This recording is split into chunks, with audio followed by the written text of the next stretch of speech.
and answer questions 21 to 25.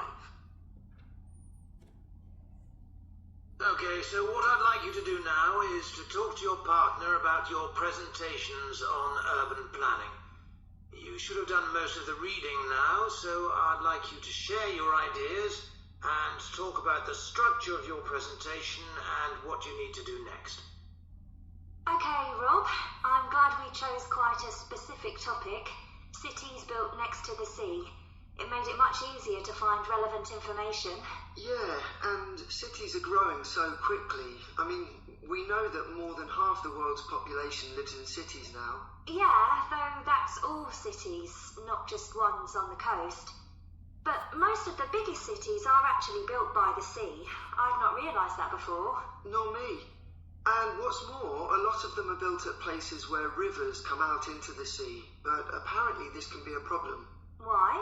Well, as the city expands, agriculture and industry tend to spread further inland along the rivers, and so agriculture moves even further inland up the river. That's not necessarily a problem, except it means more and more pollutants are discharged into the rivers. So these are brought downstream to the cities? Right. Did you read that article about Miami on the east coast of the USA? No. Well, apparently back in the 1950s, they built channels to drain away the water in case of flooding. Sounds sensible. Yeah, they spent quite a lot of money on them, but what they didn't take into account was global warming. So they built the drainage channels too close to sea level, and now sea levels are rising, they're more or less useless. If there's a lot of rain, the water can't run away. There's nowhere for it to go. The whole design was faulty. So what are the authorities doing about it now? I don't know. I did read that they're aiming to stop disposing of wastewater into the ocean over the next 10 years. But that won't help with flood prevention now, will it? No, really, they just need to find the money for something to replace the drainage channels in order to protect against flooding now. But in the long term, they need to consider the whole ecosystem. Right. Really though, coastal cities can't deal with their problems on their own, can they? I mean, they've got to start acting together at an international level instead of just doing their own thing. Absolutely.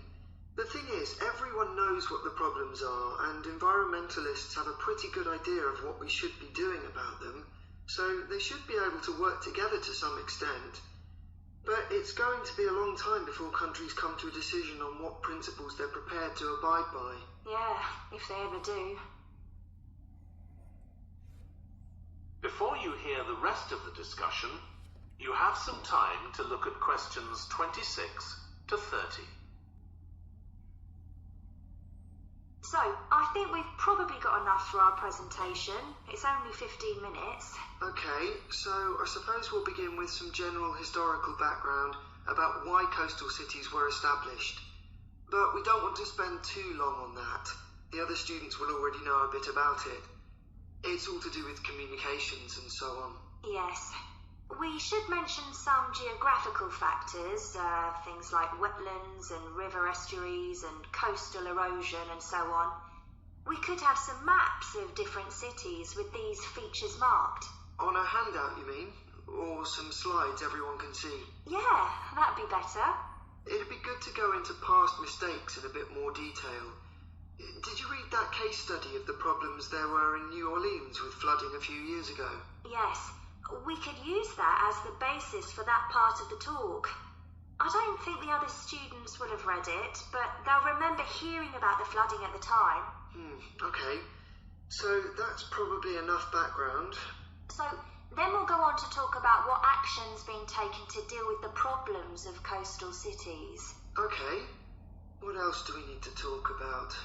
Maybe something on future risks, looking more at the long term if populations continue to grow? Yeah, we'll need to do a bit of work there. I haven't got much information. Have you? No, we'll need to look at some websites. Shouldn't take too long. Okay.